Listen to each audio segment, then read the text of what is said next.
भगवान सर्वदेव ने तीन लोक और अलोक सबको प्रत्यक्ष स्पष्ट युगपत जाना है और उसी का उद्देश्य उनके केवल ज्ञान में आया है। भगवान के उद्देश्य के अनुसार ही गणधर देव ने इसकी रचना की है और उस रचना के अनुसार जो आगम परंपरा चली आई है उसी के आधार से नेमिचंद्र सिद्धांत चक्रवर्ती ने योग सार की रचना की है, जिसकी भाषा टीका पंडित रघुनाथ जी ने की है और उसके आधार से हम यहाँ कुछ बातें यहाँ सीख रहे हैं। अब यहाँ मध्य लोक की बात देख रहे हैं। मध्य लोक हो या तिर्यक लोक हो, उसमें हमने देखा है एक राजू है, 7 राजू। ये जो पहले पृथ्वी है उसके पहले पृथ्वी के ऊपर की ये रचना करेंगे वो पृथ्वी के सही, क्योंकि 1000 योजन पृथ्वी के अंदर से लेकर लाख योजन का जो मेरू पर्वत है और प्लस 40 योजन उसकी चूली का, तो वहाँ तक ये मध्य लोक है।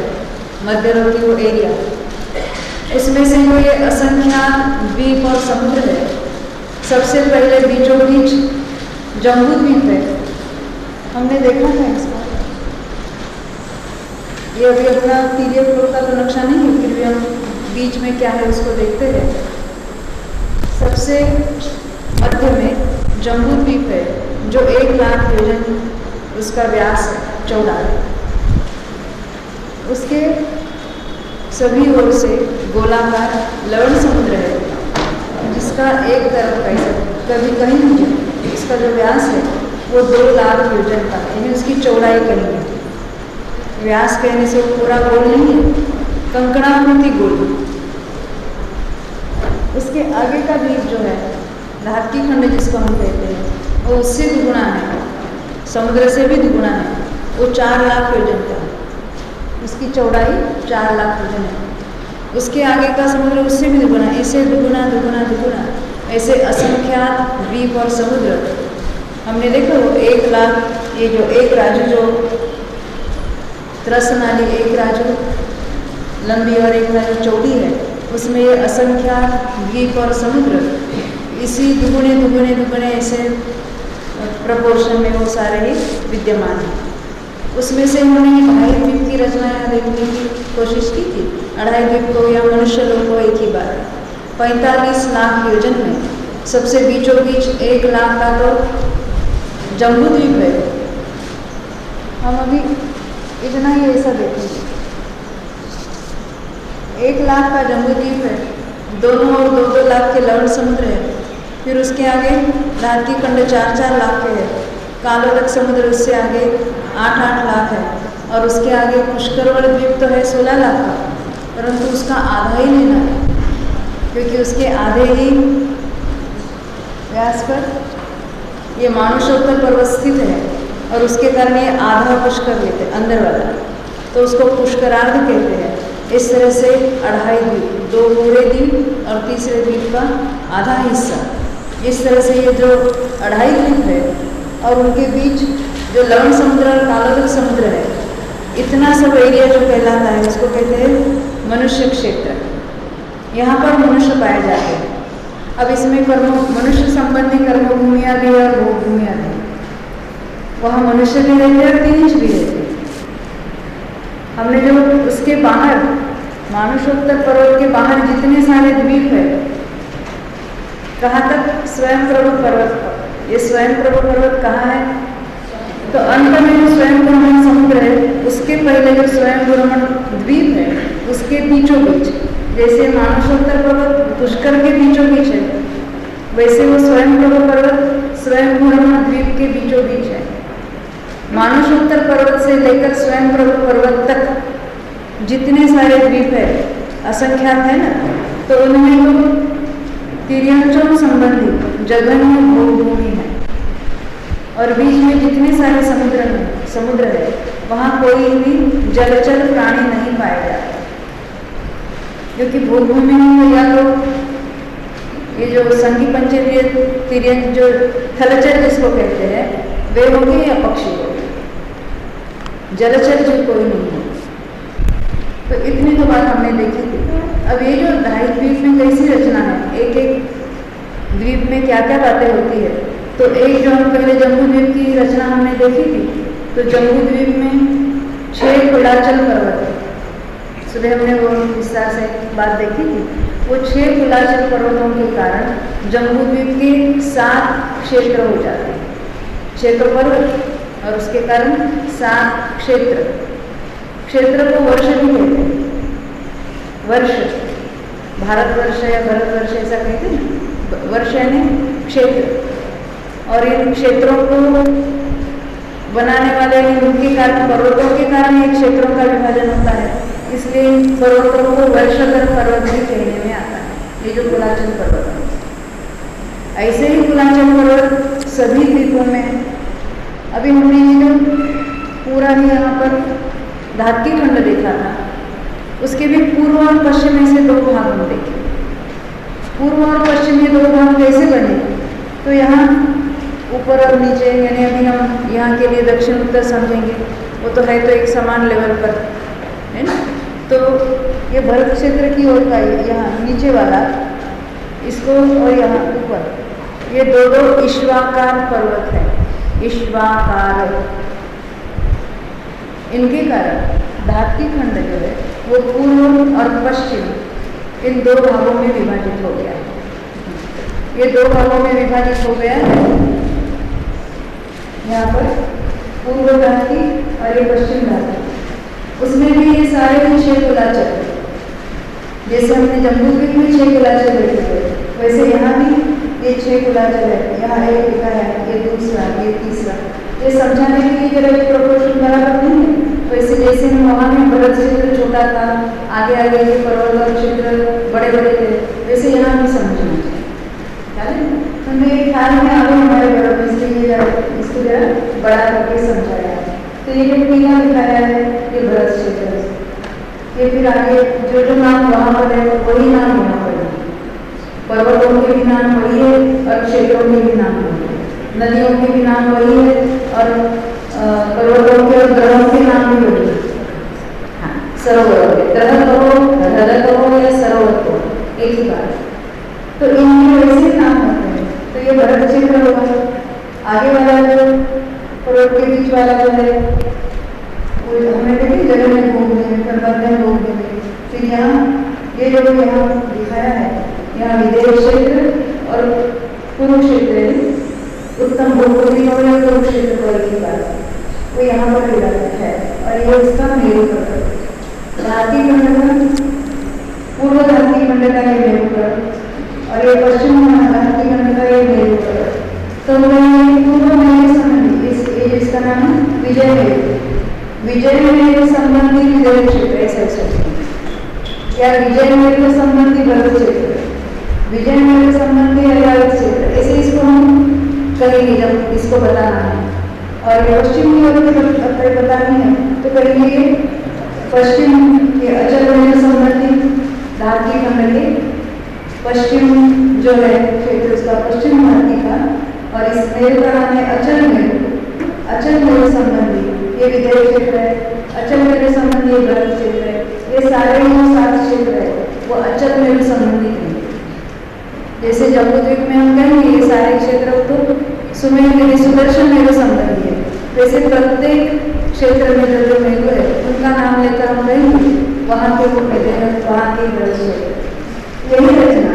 और ये अर्धपुष्कर जो है पूरा, ये पूरा ही अर्धपुष्कर द्वीप है। उसमें भी ऊपर से लेकर यहाँ तक पूर्व का और इस ईश्वर से लेकर यहाँ तक ये पश्चिम पुष्कराल है।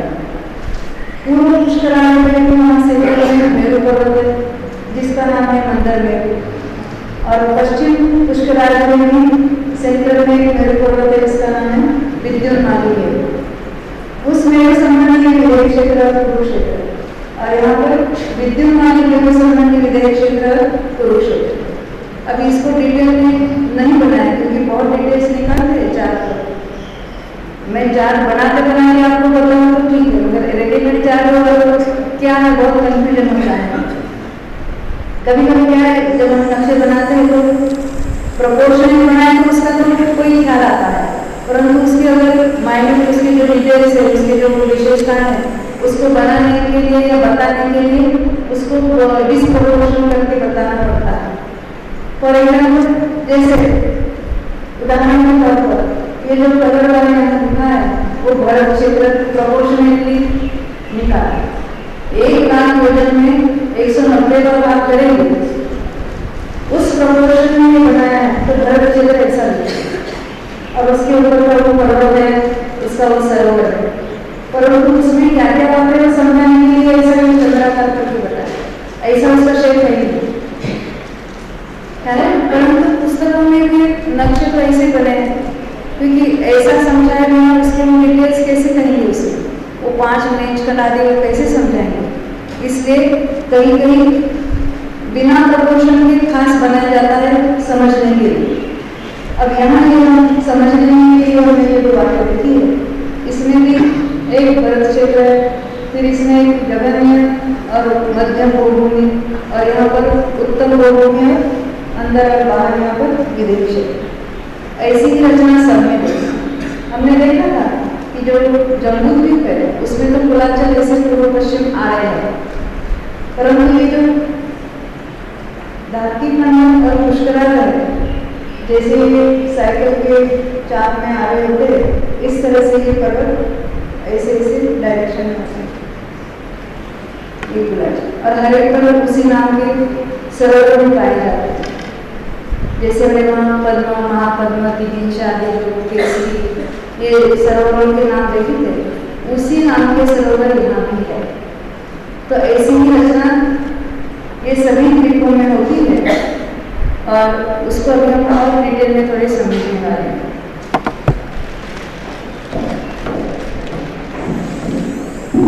हमने यहाँ की बात देखी थी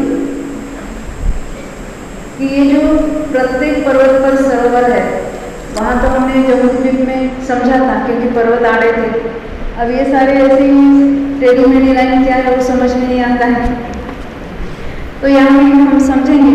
जैसे हमने वहाँ पद्मदरा से निकलती हुई 3 नदियाँ देखी, 3 नदियाँ निकलती कि 2 नदियाँ निकलती, बराबर पक्का? हाँ, देखो प्रत्येक क्षेत्र में 2-2 नदियाँ बहती है, परंतु ये हिमवान से भी यानी ये पद्मदरा से भी 3 नदियाँ निकलेगी, और वहाँ ये जो ऐरावत संबंधी ये जो शिखरी पर्वत है वहाँ से भी 3 नदियाँ निकलेगी।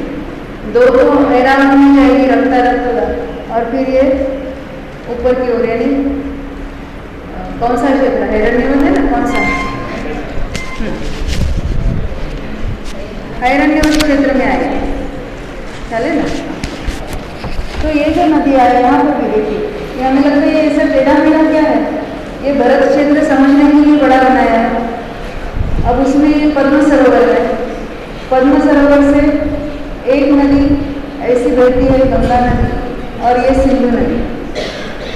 जम्बूद्वीप में और इसमें क्या डिफरेंस है, तो जम्बूद्वीप की दोनों ही नदियाँ लवण समुद्र में मिलती है, एक पूर्व की ओर बहती थी और पश्चिम की ओर बहती थी, परंतु आगे आगे की द्वीपों की नदियाँ क्या हुआ, अभी यहाँ वाली जो ये धारती खंड वाली नदियाँ है, तो एक ओर तो कालोद समुद्र है और दूसरी ओर लवण समुद्र है। वहाँ की गंगा सिंधु का क्या होगा, गंगा नदी बहकर कालोदली समुद्र में आ जाएगी, और ये जो सिंधु नदी है वो लवण समुद्र में मिलेगी। वहाँ की कुलाचल भी एक बाजू लवण समुद्र से निकलकर दूसरी बाजू कालोदल समुद्र तक फैले हुए। जम्बूद्वीप में हमने कुलाचल का पहला बैठा था लवण समुद्र, एक दोनों ही बाजू लवण समुद्र को टच कर, और यहाँ पर 2 बाजू 2 अलग अलग समुद्र, इसलिए यहाँ की नदियाँ भी अलग अलग समुद्रों में जाएगी। है वहाँ तो समझाने में आसान था कि पूर्व की ओर चलिए पश्चिम की ओर चलिए, परंतु यहाँ समझने के लिए अभी ये जो 3 नदियाँ निकली, एक तो गंगा यहाँ निकल कर ये मानुषोत्तर पर्वत से ऊपर आगे चली जाएगी, और यहाँ जो सिंधु है वो ऊपर ही नहीं समझने के लिए ऊपर, ऐसे ऊपर नहीं जाएगी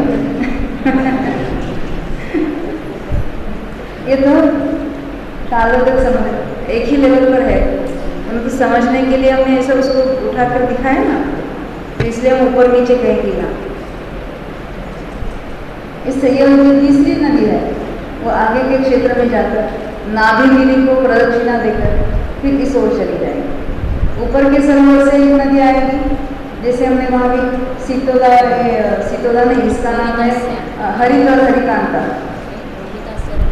रोहिता से, बराबर, रोहित, अच्छा, रोहिता से, ये रोहित, हाँ, ये इधर एक जाती है और इधर एक जाती है, इस तरह से यहाँ भी समझना, एक यहाँ चली जाएगी और एक अंदर चली जाएगी, इस तरह से ये सबको समझना चाहिए। ऐरावत में भी ऐसा समझना, ये जो लाइन्स दिखी है ब्लू लाइन्स, ये 2 नदियाँ हैं और तीसरी नदी ऊपर के अन्य क्षेत्र में चली जाएगी। अब ये तो बात हुई, अब ये हृदय के संबंध में और भी कुछ इंटरेस्टिंग बातें हैं, उसमें क्या क्या होता है उसको भी थोड़ा देखेंगे हम। हृदय को हो या द्रव को हो या सरोवर को हो, एक ही बात।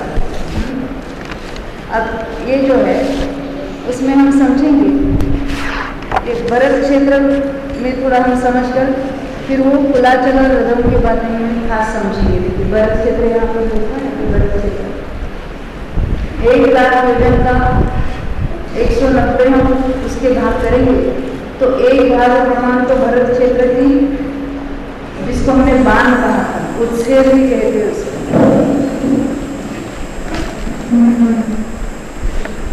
देखिए यहाँ ये भरत क्षेत्र यहाँ से यहाँ फैला है और ऐसे ही हम हाइट देखेंगे तो 526.619 है और उसकी जो जीवन है वो 14,471 ऐसी उत्तर जीवन है इसमें, इतनी ही उसकी तो 14,771 पॉइंट और 5/19 इतनी उसकी, इतनी वजन यहाँ से यहाँ भरत क्षेत्र।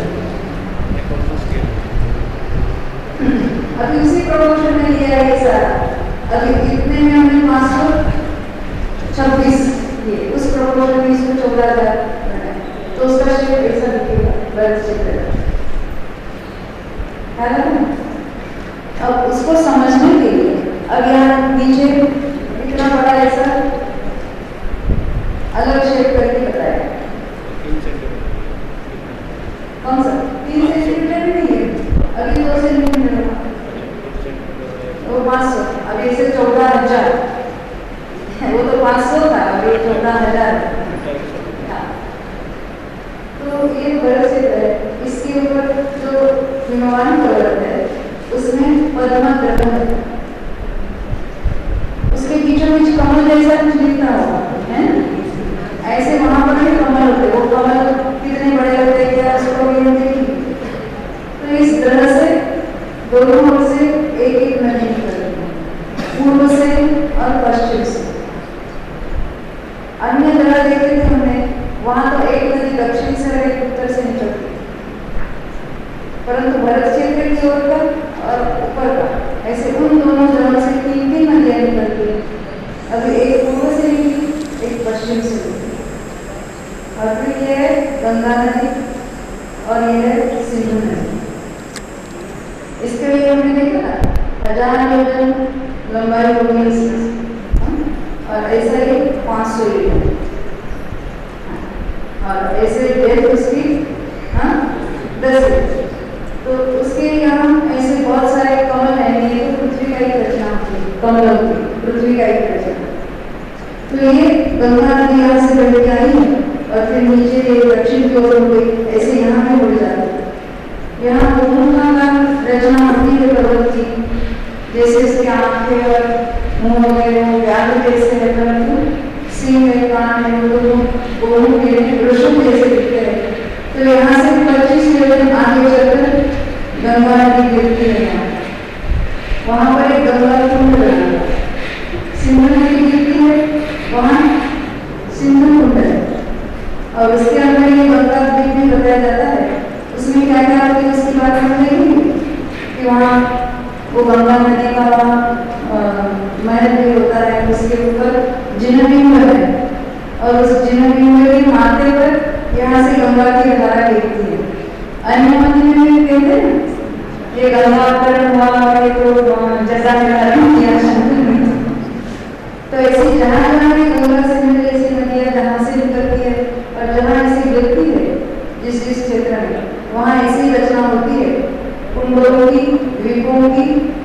महलों की और उसके ऊपर जिलेबियों की। उनके माथे पर वहाँ से वो धारा गिरती है और फिर वहाँ से भी कुंड में से गंगा नदी दक्षिण की ओर बहेगी। यहाँ विजयवाड़ा पर्वत है। अभी तक हमने इसका नाम नहीं लिया। विजयवाड़ा के कारण भरत क्षेत्र को ये दो भागों में पहले विभाजित हुआ। इस पर्वत का नाम क्या कहते हैं? हिमवत। उसके दक्षिण की ओर पुरानी ये इतना भरत क्षेत्र है, पर्वत को छोड़कर नीचे का भरत क्षेत्र है। उसमें बीचों बीच विजयवाड़ा पर्वत है। गंगा नदी ऊपर से बहकर आती है, विजयवाड़ा पर्वत के अंदर गुफाओं में चली जाती है और गुफाओं से भी ये बाहर निकलती है और थोड़ी पूर्व की ओर जाकर लवण समुद्र में गई। सिंधु नदी के नीचे दक्षिण की ओर बहती है। यहाँ की विजयवाड़ा की गुफाओं में चली जाती है और अंदर से फिर निकलकर थोड़ी पश्चिम की ओर घूमकर लवण समुद्र में गई। एक विजयवाड़ा और दो नदियां गंगा और सिंधु, इनके कारण भरत क्षेत्र के एक आर्यखंड और 1, 2, 3, 4 और 5 मलेच्छ खंड, ऐसे 6 खंडों में भरत क्षेत्र विभाजित हो जाता है। इससे 2 नदियां और एक विजयवाड़ा। तो विजयवाड़ा की दक्षिण की ओर और 2 नदियों के बीच में आर्यखंड है और बाकी के जो खंड है ये 5 ही मलेच्छ खंड है। इतने विभाजन देखने के बाद कौन सी कुलाचल पर्वत, उसके प्रभाव, उसके कमल, उसके बारे में हम कुछ अभी यहाँ जानकारी ले लेंगे। यहाँ कुछ लिखा है, आपको दिख रहा है? क्या लिखा है उसमें? वृषभगिरी, ये नाम कभी सुना है?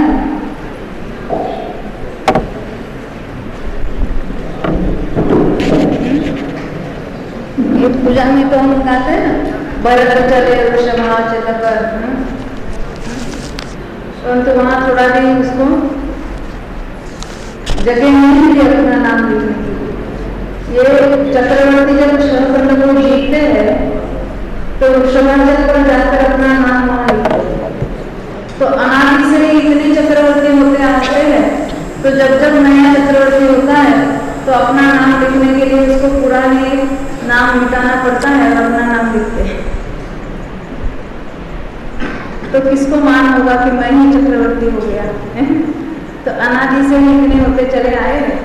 तो ये वृषभगिरी वहाँ पर है, मलेच्छ खंड विजयवाड़ा के उत्तर की तरफ। अब इसमें से कुछ बातें हम देखेंगे, शास्त्र के आधार से इसको हम पढ़ेंगे, पढ़ाएंगे। देखिए,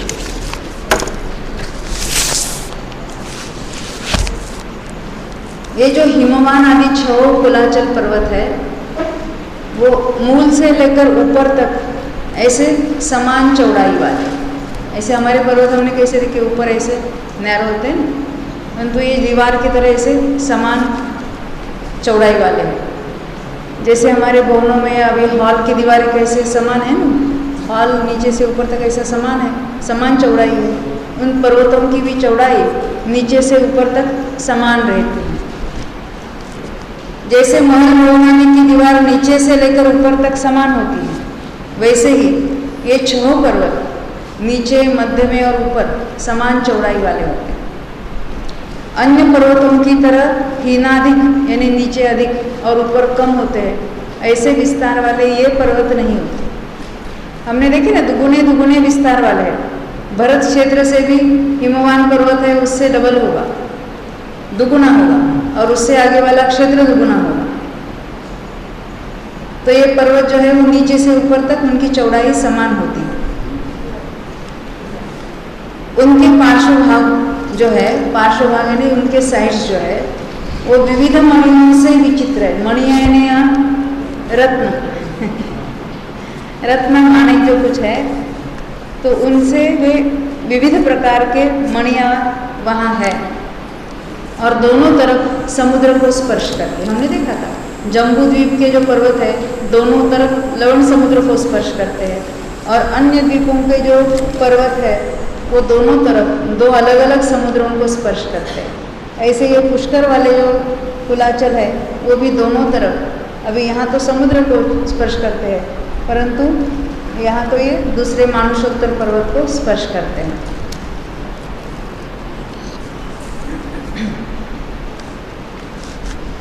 अब इन पर्वतों के रंग कैसे हैं? तो क्रमशः, जब हम क्रमशः कहते हैं तो आपके पास जो जम्बूद्वीप का नक्शा है उसको सामने रखना। जब क्रमशः कहेंगे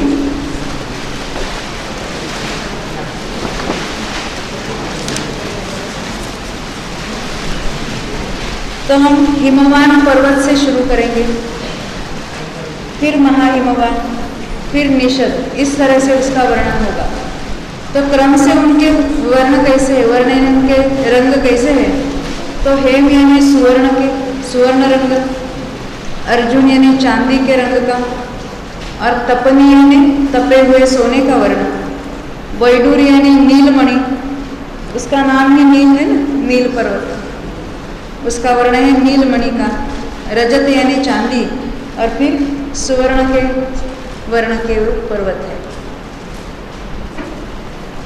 अर्थात हिमवान सोने के समान, अभी आपके चार्ट में देखना, हिमवान पर्वत है वो सोने के समान, महाहिमवान चांदी के समान, निषद तपे हुए सोने के समान, नील वैडूर्य मणि के समान, उसी को नील का, रुक्मी चांदी के समान, और शिखरी सोने के समान पीत वर्ण है। ये कुलाचल पर्वतों के वर्ण होंगे। अब उनकी ऊंचाई कितनी है? तो हिमवान 100 योजन ऊंचा है, महाहिमवान 200 योजन ऊंचा है, निषद 400 योजन ऊंचा है। अब उस परे भी वैसे वही प्रोपोर्शन होगा, नील 400 योजन, फिर रुक्मी 200 योजन, और शिखरी 100 योजन।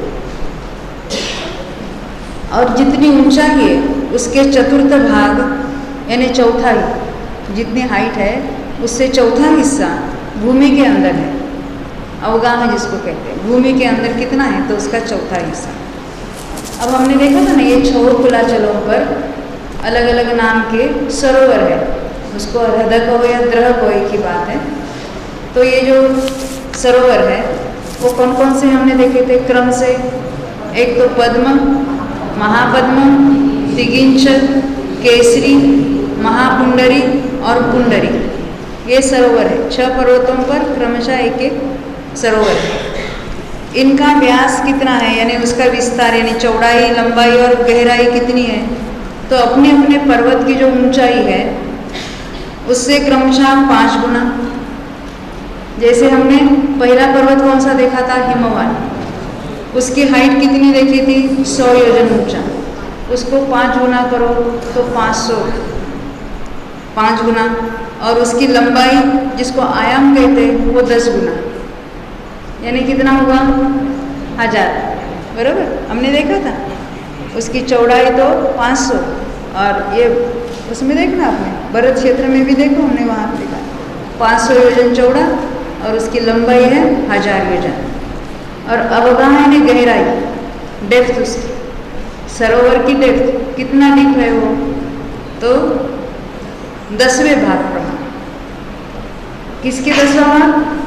पर्वत की ऊंचाई जो 100 योजन देखी थी उसका 10वां भाग यानी 10 योजन।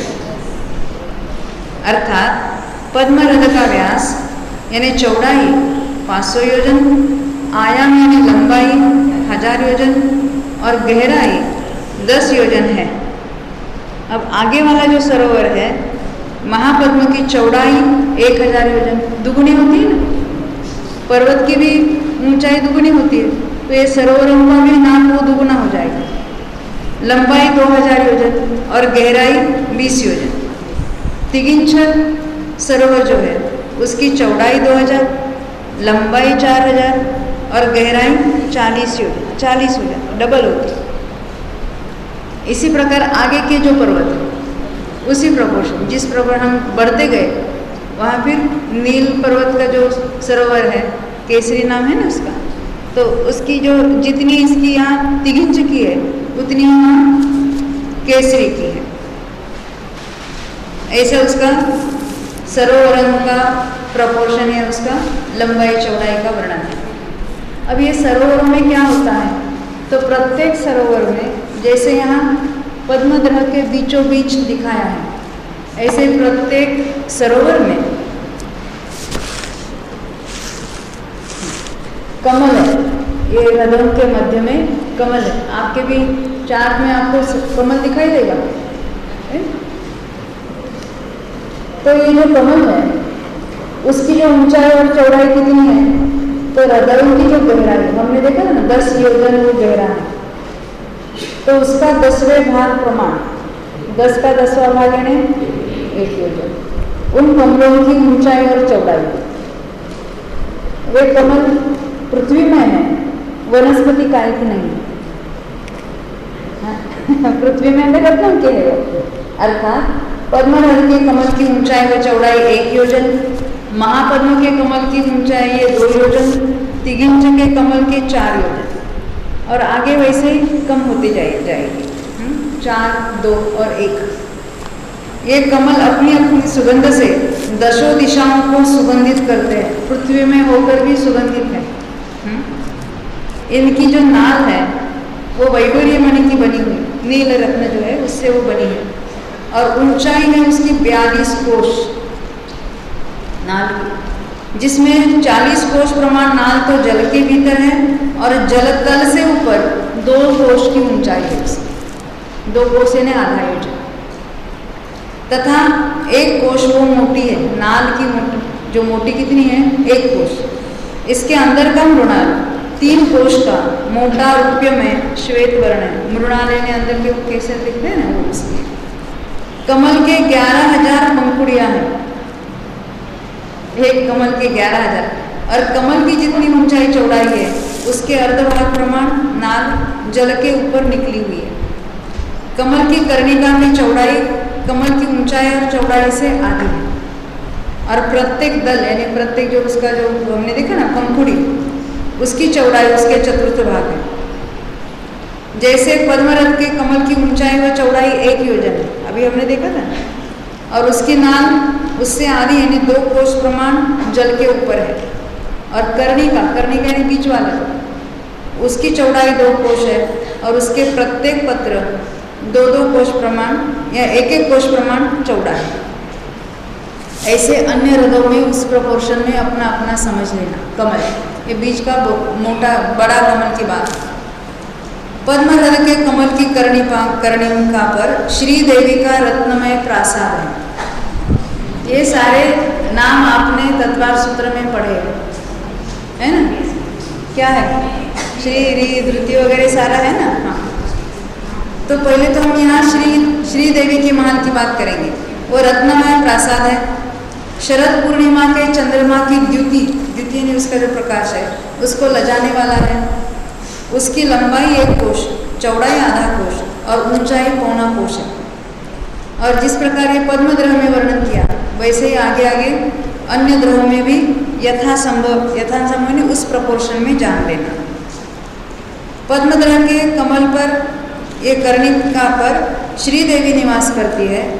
वैसे शेष हृदयों के कमलों के कर्णिकाओं पर क्रमशः री, धृति, कीर्ति, बुद्धि और लक्ष्मी ये देवियों के नाम 6 देवियाँ। इनकी आयु 1 पल्ले प्रमाण है।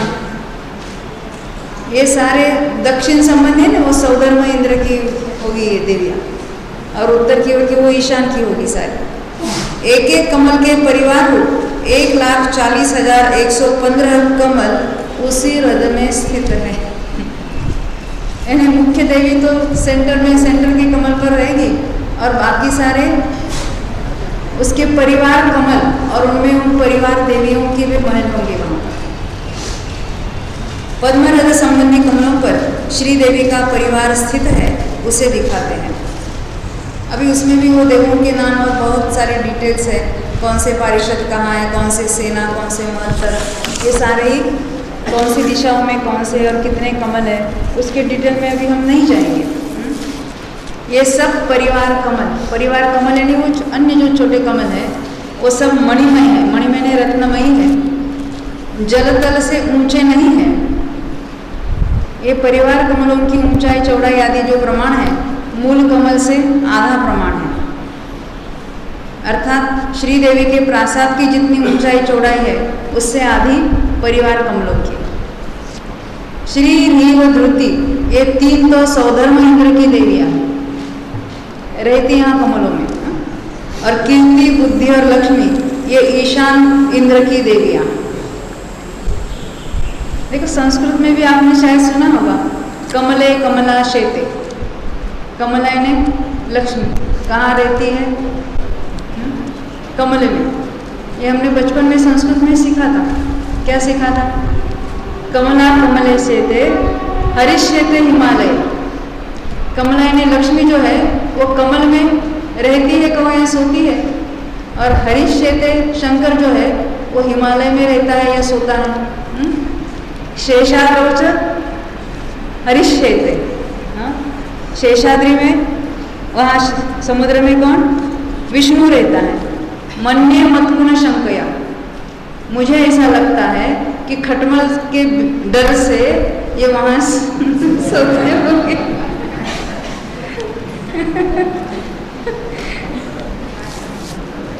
संस्कृत में ऐसे बहुत विनोद जो साहित्य में ऐसे बहुत सारे पाए जाते हैं। तो ये रदन से क्या क्या होता है उसकी बात अभी हम देखेंगे। उन रदन से यानी सरोवरों से गंगा सिंधु रोहित रोहितास्या ये नदियों के तो जोड़ जोड़ नाम ले रहे हैं, परंतु पहला रथ उससे 3 नदियाँ निकलेगी और ऊपर से पहला देखेंगे उससे भी 3 नदियाँ निकलेगी। परंतु एक एक क्षेत्र में जो 2-2 नदियाँ होती है ना बीच वाले, तो एक ऊपर से आती है नीचे की आती है, एक उत्तर से आती है दक्षिण से आती है, ऊपर के पर्वत से एक और नीचे के पर्वत से। नीचे ऊपर यानी ये चार्ट में दिखाने के लिए नीचे ऊपर जो हमने अभी पहला जो चार्ट देखा था जम्बूद्वीप का, उसमें हमने देखा था नीचे वाले पद्म सरोवर से तो 3 नदियाँ निकली, बाकी सभी सरोवरों से 2-2 ही नदी निकली, एक दक्षिण की ओर एक उत्तर की ओर। और पद्म से एक पूर्व से एक पश्चिम से और उत्तर से। वैसे ऊपर से भी हमने देखा था ऐरावत क्षेत्र संबंधी भी वह ऐसी बात हमने देखी थी। तो ये जो रदों से गंगा सिंधु रोहित रोहितास्या हरित हरिकांता सीता सीतोदा नारी नरकांता सुवर्णकुला रुप्यकुला रक्ता रक्तोदा ये 14 महानदियाँ निकली है। कहाँ से कौन सी नदी निकलती है, कहाँ जाती है, वो हमने बहुत विस्तार से देखा है। इनमें से 2-2 नदियों के 7 युगलों में 7 क्षेत्रों के 7 युगल नदियाँ बताई ना अभी हमने जो अभी पढ़ी। पूर्व की जो पहला नाम लिया है वो सारी पूर्व की ओर बहने वाली। कौन कौन सी है? ये गंगा है, रोहित है, हरित है, सीता नारी सुवर्णकुला रक्ता। ये पूर्व दिशा की ओर मुख करके और अन्य जो है रिमेनिंग वो पश्चिम की ओर मुड़कर वहाँ के पश्चिम की ओर से वो समुद्र में मिलती है। अभी उन दोनों नदियों के दोनों तटों पर ये बहुत सारे वन वगैरह होते हैं। अभी उसके वृक्षों के नाम लताओं के नाम सारे लिखे इसमें, क्योंकि आगे में तो सब वर्णन होगा ना बहुत डिटेल में, उसको हम छोड़कर आगे बढ़ेंगे। तो पद्मरथ से गंगा सिंधु और रोहितास्या 3 नदियाँ निकलती हैं और अंत के पुंडरीक हृदय से रक्ता रक्तोदा और सुवर्णकुला ये 3 नदियाँ निकलती हैं। किसी को लगता है कि हमने 7 जोड़ी जोड़ी में लिखा है इसलिए प्रत्येक सरोवर से 2-2 ही नदियाँ निकलती होगी, तो ऐसा नहीं है। शेष हृदय से 2-2 नदियाँ निकलती है। नलिन भाई ख्याल आते हैं? हाँ। भरत व ऐरावत में नाभिगिरी नहीं है। आपका ये चार्ट देखना जम्बूद्वीप वाला, वहाँ जो गंगा और सिंधु नदी निकलती है वो स्ट्रेट नीचे चली जाती है, जो आपको भरत क्षेत्र के इसमें दिखेगा बराबर। गंगा नदी निकलकर दक्षिण की ओर जाती है और वहाँ सिंधु नदी भी उधर दक्षिण की ओर जाती है। बीच में कोई नाभिगिरी नाम का पर्वत नहीं है। परंतु अन्य जो क्षेत्र है, अभी आपका जो जम्बूद्वीप का नक्शा है ना उसको देखना। अब यहाँ हम इस क्षेत्र की बात, हरि क्षेत्र की बात देखेंगे। यहाँ सेंटर में जो कोई पॉइंट दिखाया है उसको नाभिगिरी कहते हैं, वो पर्वत है। तो यहाँ इस सरोवर से जो नदी निकली और लेफ्ट की तरफ गई है ना, हरिकांता नदी, और यहाँ ये ऊपर से एक आई हरित नदी, वो इस तरफ गई। तो ये जो नाभिगिरी है उसको ऐसे थोड़ा एक चतुर्थांश में उसको प्रदक्षिणा देकर वो मुड़ जाती है। तो ये जो नाभिगिरी है वो भरत क्षेत्र में नहीं होती, अन्य क्षेत्रों में पाई जाती है।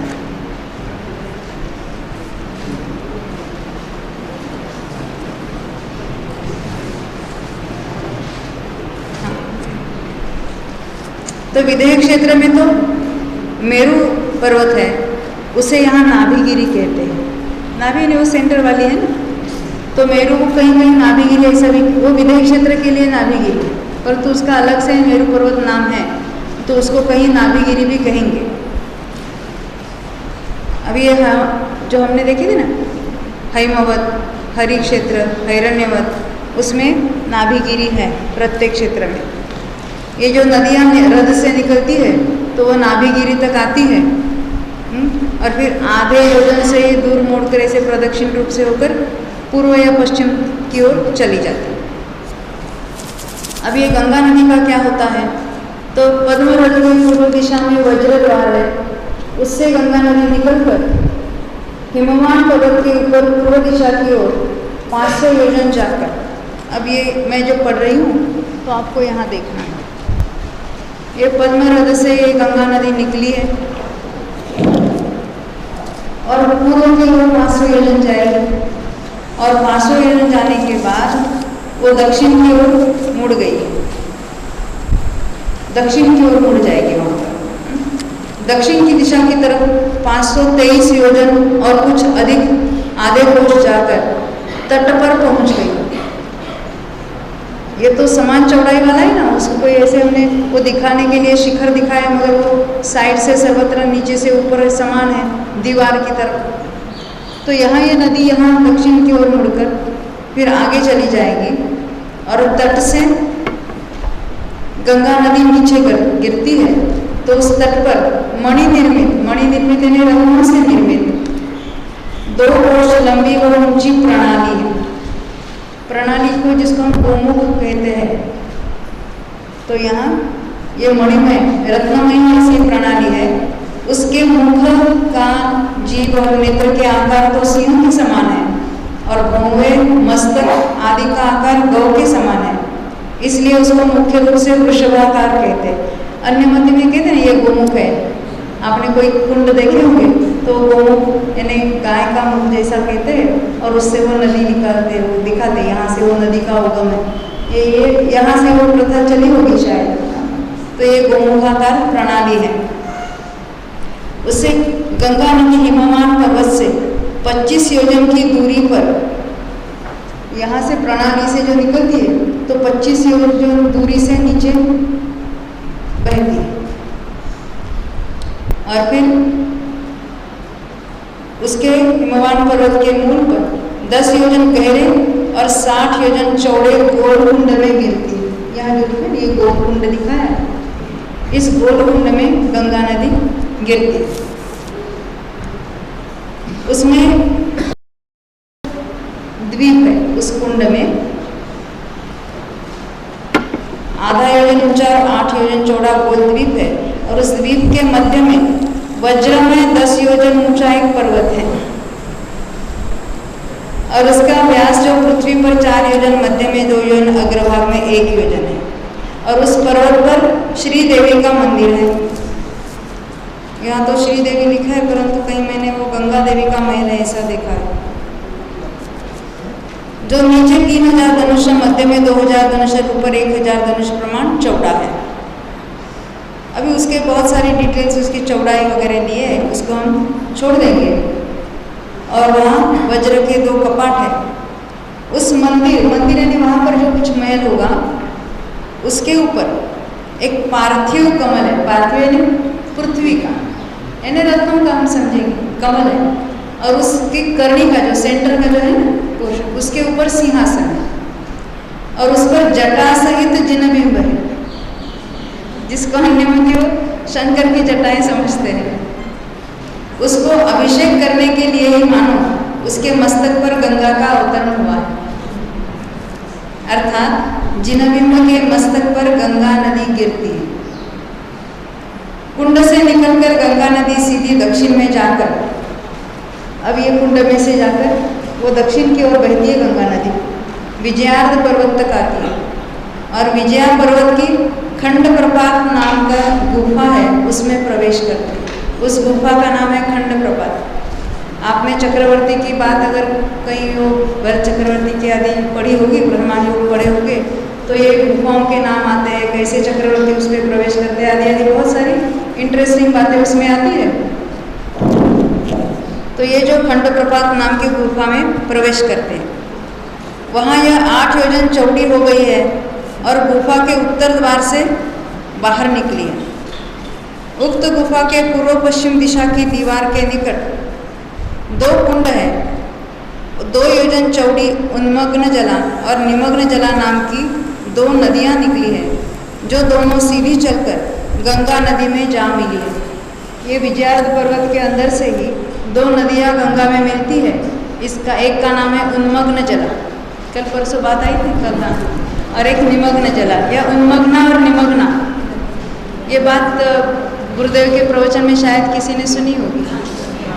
हाँ, निमग्न होते उन्मग्न होते, आपने सुनी है ना? हाँ, उनका तो कर्णानियों का गहरा अभ्यास था। एक एक चंद्र का कितना परिवार था उनको बरोबर याद था।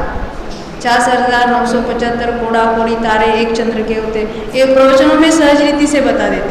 हमको तो ये ऐसा देखना पड़ता है, कितने थे हम तो भूल गए है ना। तो कितनी बातें उन्हें तो पता थी। अच्छा, तो ये कर्णानियोग क्यों पढ़ना? देखो, जब हम कर्णानियोग पढ़ते हैं या उस पर कुछ कक्षाएं या स्वाध्याय चलता है तो लोगों को एलर्जी होती है। आप नहीं समझे, आपको नहीं पता। हम यहाँ शिविर में आए थे और कर्णानियोग की कक्षा चल रही थी अपनी, तो किसी एक बहन ने मुझे पूछा, आपने गुरुदेव को सुना? हम तो महाभाग्यशाली थे कि हमने गुरुदेव का जो प्रत्यक्ष समागम भी किया, बहुत बार सुना, महीनों तक जाके वहाँ रहे भी। तो क्या आपने सचमुच गुरुदेव को सुना? दोबारा प्रश्न किया। उन्होंने बोला, इसमें कुछ तो प्रश्न में कुछ गहराई है जरूर। तो हमने, हाँ जरूर, हमने तो सुना है, हम तो बहुत भाग्यशाली रहे और उन्हीं से तो हमने ये सारा पाया। हम तो नहीं, हमारे तो घर में थे ये सारा, ये ग्रंथ हमारे घर में है। क्या दिगंबर में पैदा हुए ना हम, तो ये तो अपनी घर की बात थी, परंतु उसका अर्थ तो कुछ समझते नहीं थे। गुरुदेव ने ही तो समझाया। तो कहती है, नहीं, आपने गुरुदेव को नहीं सुना है। मैंने बोला, अच्छा, आप तो हमसे अच्छा जानती है, तो क्यों भी ऐसा क्यों कहते? तो गुरुदेव ने कभी कर्णानियोग पर प्रवचन नहीं किया और आप कर रहे हो, तो आपके ऐसा धीरज हुआ ही कैसे कि आप कर्णानियोग की बातें करें? अच्छी बात है, बहुत अच्छी बात है। तो आप गुरुदेव को मानती है? हाँ, हम मानते हैं। तो हमने सुना है वो भविष्य के तीर्थंकर होने वाले। हाँ, जरूर होने वाले। उन्होंने बोला, वो कौन से अनुयोग में प्रवचन, मतलब ये दिव्य ध्वनि में कौन से अनुयोगों पर बात करेंगे? उनकी दिव्य ध्वनि में अकेले द्रव्यानुयोग आएगा? क्या आएगा? 4 अनुयोग। अरे भाई, आपको पता नहीं, गुरुदेव ने तो धवला की 8 भागों पर पहले प्रवचन हुए थे, जिसकी टेपिंग नहीं हुई थी तब वैसे फैसिलिटी नहीं थी। बाद में फैसिलिटी हुई, परंतु उनका अभ्यास नहीं था। ये बात बिल्कुल गलत है, बहुत गहरा अभ्यास था। कई बातें जो कर्णानियोग संबंधी जो बहुत ख्याल में नहीं आती है, अभी उसका एग्जाम्पल नहीं दूंगी, मगर ये योग वगैरह क्यों होते हैं उसकी, वो तो सहज पंचासिका के प्रवचन में उन्होंने बता दिया। ये योग का कारण क्या है, कौन से कर्मों के उदय से योग होता है। ये बातें जो हम कर्णानियोग पढ़कर भी नहीं जानते थे, वो उनके प्रवचन में सहज रीति से आती थी। तो हमें तो ऐसे हम कुछ बातें पकड़ लेते हैं और अपनी मन कल्पना से उसका अर्थ, यानी हम भक्त ही ये गुरुदेव जैसे महापुरुषों को दोष लगाते हैं। गुरुदेव के भक्त ही जो ऐसी उल्टी सीधी बातें करते हैं, ख्याल है ना। तो किसी अनुयोग का भले हमारे वो ख्याल में आए ना आए, हम उसका अभ्यास करें ना करें, वो अलग बात है। परंतु ये क्यों, इसका अगर निषेध है हमारे मन में, हम यदि कर्णानुयोग नहीं ये हमें तो त्रिकाली ध्रुव वाले है, इसको नहीं पढ़ना चाहिए, ये इतनी जब एलर्जी आती है, क्यों विमला बेन, कर्णानुयोग के प्रति, ये तो कर्णानुयोग के विशेषज्ञ है कितने, वो तो स्वयं स्वाध्यायी है, इसलिए मैं विमलाबेन का नाम लेती हुई। ये तो सभी जो है हेमचंद जी पंडित है, कितने सारे विशेषज्ञ यहाँ पर, ये यहाँ पर बैठे हुए, ऐसा नहीं मैं समझती कि मैं कुछ उसमें विशेष जानती हूँ, बहुत सारे हैं। ये हमारे अरविंद भाई आते हैं, वो भी बहुत सारा उनका पढ़ाई हो रही है, परंतु हमें किसी विशिष्ट अनुयोग के प्रति अरुचि नहीं होनी चाहिए। अपने ख्याल में आए हो नहीं आए हो बात अलग, क्यों नहीं होनी चाहिए? देखो उसमें हमारे अभिप्राय की गलत होती है, यानी सभी अनुयोगों का प्रयोजन क्या है? वीतराग। उस अनुयोग में से वीतराग का कैसे प्रकट करनी है, कैसे लेनी है, ये हमारी कला है। तो चारों ही अनुयोग का भगवान ने उपदेश दिया है, तो दिव्य करने में कुछ टाइम पास नहीं हुआ था, इसलिए तो अलग अलग अनुयोग बताए, इसे थोड़ी था। और हमारा ज्ञान सभी अनुयोगों संबंधी सच्चा होगा, सही होगा, तो ये हम द्रव्यानुयोग की मुख्यता है, परंतु उसमें अन्य अनुयोगों का निषेध नहीं है। उल्टा तो कर्णानुयोग जब करते हैं तो द्रव्यानुयोग में बहुत अधिक बल मिलता है, दृढ़ता आती है उसमें। नहीं तो खाली हमको ऐसे लगता है ना ऐसा होगा वैसा होगा, और कर्मों के संबंध में और या भूगोल के संबंध में, अन्य संबंध में कुछ भी मति कल्पना अपने मन से कर लेते हैं। और ज्ञान तो रहा गलत, ज्ञान तो है गलत, और श्रद्धा हो जाए सम्यक, ऐसा हो ना। हमें ऐसा सम्यक दर्शन चाहिए, कैसा? सम्यक ज्ञान बिना, क्योंकि किसी एक अनुभव, किसी एक पुस्तक और उसकी कोई विशिष्ट गाथा पढ़कर हम चाहते हैं कि हमें सारा एक सम्यक दर्शन हो जाए, आत्मा त्रिकाल गुरु दिखने लग जाए, या ऐसे कोई मत कल्पना, पूर्ण मति कल्पना से हम उसमें अलग अलग भ्रांतियां पैदा करते हैं, ख्याल है ना? तो ये तो ज्ञान का विषय तो सारा ही है, तो उसमें से अपने आत्मा की दृष्टि और ज्ञान के संबंध में हमने बहुत विवेचन किया है, अभी उसमें नहीं उलझेंगे ज़्यादा। कभी कभी बहुत दुख होता है जब लोग ऐसी विचित्र बातें करते हैं, करना नहीं जाने का, उसका कोई प्रयोजन नहीं, उसको अप्रयोजन कुछ कर दो।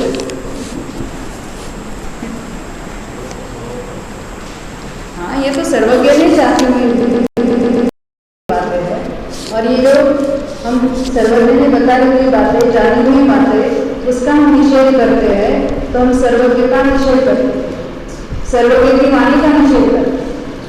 सर्वज्ञ की वाणी का नहीं, अपने सर्वज्ञ स्वभाव का निषेध करते हैं। सर्वज्ञ स्वभाव का निषेध करें और उसी का अनुभव करें, दोनों करना चाहते हैं। ये ऐसी सारी भ्रांतियां चलती हैं। देखिए, ये हमने गंगा की नदी के बारे में देखा है। अब ये जो विजयार्ध पर्वत जो है, उसमें से गंगा नदी बाहर आती है।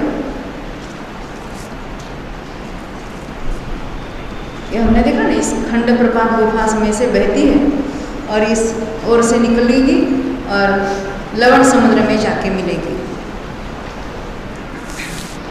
ये दक्षिण तरफ जाती है और पूर्व दिशा की ओर बहकर मागध नाम द्वार में होकर लवण समुद्र में मिली है। ये मागध नाम द्वार क्या होता है?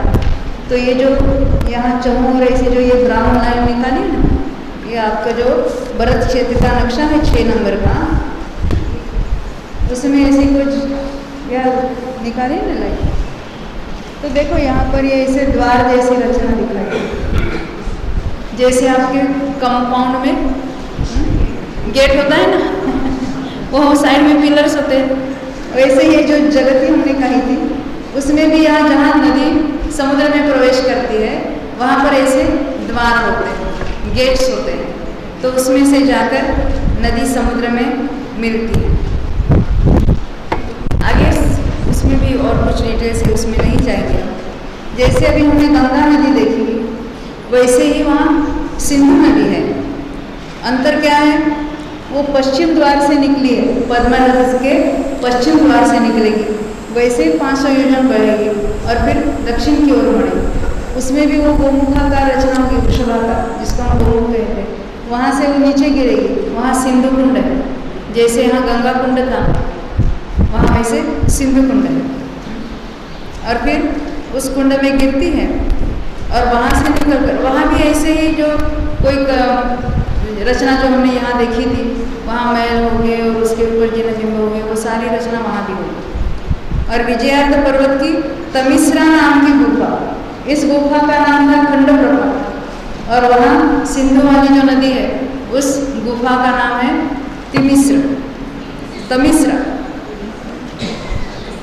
तमिश्रा। जम्बूद्वीप के कोट के प्रभास नामक गांव, इसका मागध नाम था और उसका नाम प्रभास, पश्चिम समुद्र में वो मिलती है। अब अन्य नदियाँ जो हमने देखी थी ना, वो तो हमने वर्णन उसका हमने देखा था जब जम्बूद्वीप की बात देखी थी कि कहाँ से कौन सी नदी निकलती है, नाभिगिरी को प्रदक्षिणा देकर किस ओर मुड़ती है, कोई पूर्व की ओर जाती है, कोई पश्चिम की ओर जाती है, और वो अंत में समुद्रों में मिलती है। और उनके ये तो मुख्य नदियाँ हैं, और उनकी जो अन्य नदियाँ हैं उसमें आकर मिलती है, वो भी यथासंभव उसका भी उनको स्वरूप जानना चाहिए। अब ये प्रत्येक जो बर्फ क्षेत्र की बहुत सारी बातें हमने देखी है, 6 प्लेन्स का है, 5 प्लेन्स और एक आर्यखंड, ये 6 खंड का अधिपति चक्रवर्ती कहलाता है।